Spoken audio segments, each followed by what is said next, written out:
Hello number ones, welcome back to my channel. This is the Metatron speaking, and whenever we hear the words PTSD or post-traumatic stress disorder, we imagine, of course, the military. We think of our veterans, we think even of people that participated to wars that have happened a few decades ago, and then we think the kind of atrocities and terrible situations, particularly if they had to deal with combat, that could cause such condition. However, the question today is whether or not ancient soldiers experienced PTSD. Of course, the expression didn't exist, but that doesn't mean that the symptoms, and in fact the disorder itself, wasn't a thing. Do the sources mention it? Well, how about we find out? And if you're a veteran watching this, thank you for your service.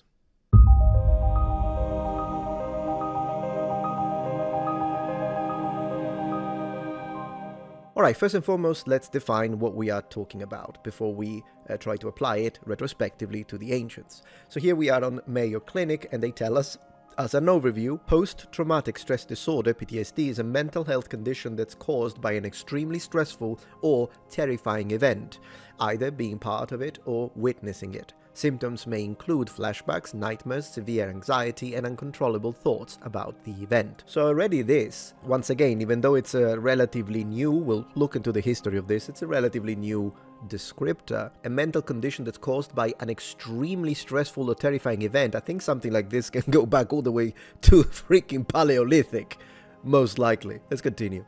Most people who go through traumatic events may have a hard time adjusting and coping for a short time, but with time and by taking good care of themselves, they usually get better.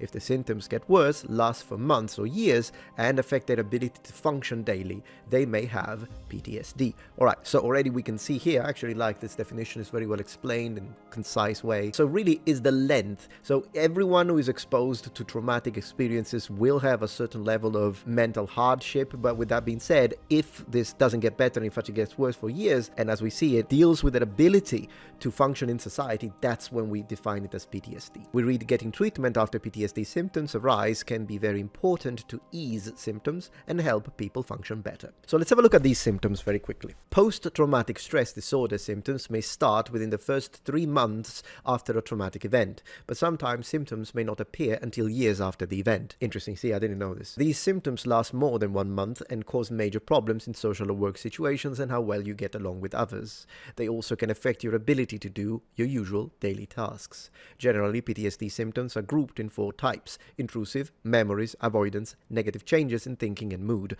and changes in physical and emotional reactions. Symptoms can vary over time or vary from person to person. And of course, it tells us about the intensity of the symptoms. Of course, if you are experiencing any of these, make sure you get treated properly. Don't underestimate it. And looking very quickly, this is the last piece of information to define this, the premises of this discussion. Causes. You can develop a post-traumatic stress disorder when you go through, see, or learn about an event involving actual or threatened death, serious injury, or sexual assault. Okay, well, again, I'm not a doctor, so anything I say, not a psychologist, so anything I say, do take it with a pinch of salt. It's just me using my own logic and reason. If you experience these, I can see it, of course. If you hear about it, I mean, can you really get PTSD just because you heard someone went through this? I can understand being disturbed. Sure. I don't know, you tell me if you're a medical professional. Healthcare professionals aren't sure why some people get PTSD. As with most mental health problems, a mix of factors probably causes it, including extremely stressful experiences as well as the amount of severity of trauma you've gone through in your life, inherited mental health risks, I see, such as family history of anxiety and depression, inherited features of your... Yeah, I can see this getting exasperated, like already a pre-existing conditions or propensity that gets exacerbated because of severe situations, such as, for example, what we see in the military. It doesn't seem like this only has to do with the military, but I do believe that particularly those members of the armed forces that do end up having to deal with direct combat or see, for example, your mates that you were talking to, and you know the kind of brotherly connection that forms between people that serve in the military, and then you see them blown to pieces by a landmine. That's the kind of stuff that I think is really the most severe spectrum. But I can imagine that people have got PTSD if they had direct experience, for example, of 9/11. They weren't in the military, but I mean, seeing planes destroying, exploding stuff, and perhaps someone was there, or maybe you are a survivor, definitely that would qualify for PTSD 100%. And again, my heart goes to everyone. If you, any member of your family went through that or was connected to the disaster and atrocious occurrence of 9/11, my heart goes to you and your family. Inherited features of your personality, often called your temperament, okay? And the way your brain regulates the chemicals and hormones your body releases in response to stress. Right, okay, great. Well, this gave us a little bit of an understanding. Now, for precision, the first time the PTSD was modernly diagnosed and the acronym was used occurred in the 1980s. In fact, I should be more precise, in 1980. Without the S. As I can read here, that's when it was included in the Diagnostic and Statistical Manual of Mental Disorders. With that being said, this does not mean that the psychological efforts connected to recognizing combat-related trauma began when the acronym was created. Now that we know what we are talking about in details, let's answer the question. Did ancient Roman soldiers experience PTSD? Now, clearly, just by the looks of it and how it's explained, I would immediately say yes, just as a matter of reason and logics. But let's see if we can add something more to that, something a bit more tangible. What do the sources say? There are several ancient sources that document what appears to be combat-related psychological trauma. They might not be as detailed and precise as our current description and mapping, but it's an excellent way to begin our analysis. The first one to mention it is in fact the father of history, Herodotus, in 480 BC, as he tells us that at the Battle of Thermopylae, where King Leonidas and 300 Spartans, together with other Greeks, took on Xerxes I and his troops, two of the Spartan soldiers, Aristodemos and another one named Euritos, reported that they were suffering from an, open quote, acute inflammation of the eyes, close quote, labeled tresantes, which means trembler. Moreover, during the Roman siege of Syracuse in 211 BC, a number of Greek soldiers defending the city were, open quotes, stricken dumb with terror, close quotes, according to Greek historian Plutarch. Appian of Alexandria described a legion veteran called Cestius Macedonicus, who, when his town was under threat of capture by the emperor-to-be Octavian or Octavianus, set fire to his own house and burned himself within it, demonstrating some sort of mental instability. Once again, Plutarch, in his Life of Marius, he speaks of Caius Marius, behavior, who, when he found himself under severe stress towards the end of his life, he was suffering from night terrors, harassing dreams, excessive drinking, and flashbacks to previous battles. Among all the others, I think this is the most poignant and salient. Think about it. Sure, being terrified during a siege, is it really PTSD? Is it not? Possibly, you may have had repercussions because of it, but this, nightmares and specifically flashbacks. Indeed, PTSD is characterized by several symptom categories, and one of these is definitely intrusive re-experiencing symptoms. These involve involuntary reliving of the traumatic event. And flashbacks, together with nightmares, intrusive thoughts, emotional distress, and physical reactions, are definitely part of this. Flashbacks being vivid, distressing memories that feel as if the trauma is happening again. All of these would be clearly connected. Because of the flashbacks, you may have nightmares, and due to these two, you then might have emotional distress, which is intense psychological reactions when exposed to trauma reminders. And the way your body responds is your physical reactions: sweating, rapid heartbeat, as a connection to trauma cues.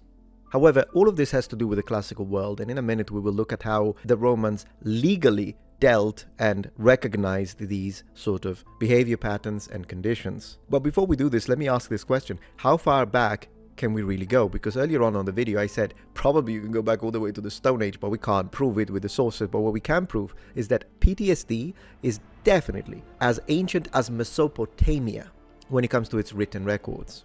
The phenomenon appears to have been older than the Roman period. Researchers studying ancient Assyrian texts from Mesopotamia dating between 1300 BC to 609 BC translated and assembled their 2005 book called Diagnoses in Assyrian and Babylonian Medicine, where they discovered references to ancient soldiers afflicted with symptoms that sound remarkably similar to our current understanding of PTSD. The king of Elam is said to have had his mind changed. Soldiers were described as suffering from periods where they were forgetful. Their words were unintelligible. They would wander about and suffer regular bouts of depression. If you're enjoying this video so far, please take a moment to check out my Patreon page. With as little as a $5 support, you can help us ensure that we can continue to produce high quality and high researched content. And at the same time, you get access to polls, extra videos, unlisted streams, and much more. Thank you so much.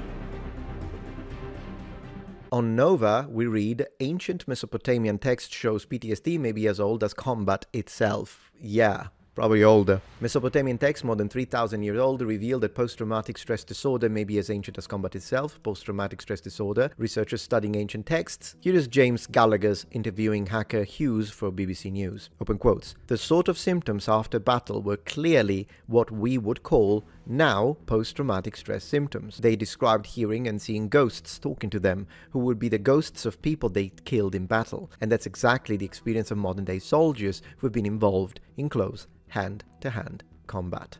Close quotes. And then they continue, open quotes, as long as there has been civilization and as long as there has been warfare, there has been post-traumatic symptoms. It's not a 21st century thing, close quotes, and I have to agree. In fact, if anything, if you are a soldier, a veteran who has experienced PTSD, or if you know someone who has, well, that is one direct line of connection to the ancient warriors of the classical period. Direct line, and in fact even older. Having said that, what was the response of the ancient Roman legal framework?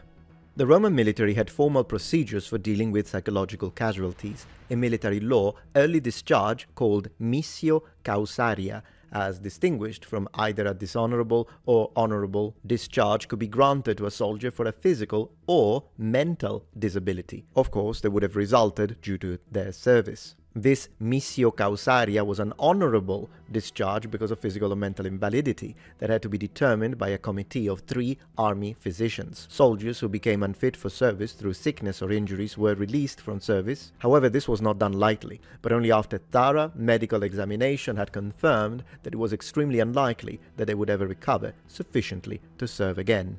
Remarkably, Roman law even made provisions for soldiers who suffered from severe mental stress. To be specific, under Hadrian, an exception was made in the law for soldiers who were suffering from ongoing, unbearable and likely unending physical or mental pain, in which case their will remained valid. This shows sophisticated recognition that mental anguish could be as debilitating as physical injury. Now let's have a look at how Roman physicians described the symptoms.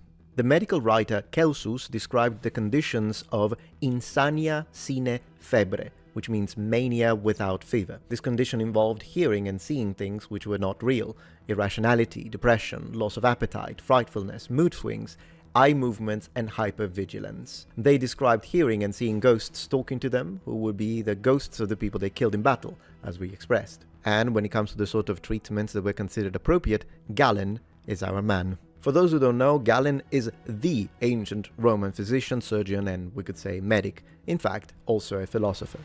Jack of all trades, I guess. And as correctly stated here, he could be considered to be one of the most accomplished of all medical researchers of antiquity. In the case of PTSD, here is what Galen reports. Galen reportedly diagnosed patients with anxiety, anger, depression, and malaise, prescribing massage, lukewarm water, wine and water, bathing, exercise, and food with sweet juices. Now, clearly all of this is interesting, in fact I would say impressive, but there will be some differences, and sometimes in the medical field, specifically in the psychology field, when it overlaps with historiography or history specifically, there is some debate. And clearly their understanding of mental disorders is not the same, and we have to be careful with nomenclature. But with that being said, I think this is remarkable, and I absolutely side with those who say that there is a tether, a connection with the sort of PTSD the modern soldiers experience, all the way from, you know, the First, Second World War and all the recent wars, all the way into a straight line way to the distant past, and in my opinion, as I was saying, all the way back to the beginning of mankind. But let me know what you think in the comments below, and thank you very much for watching. Bye.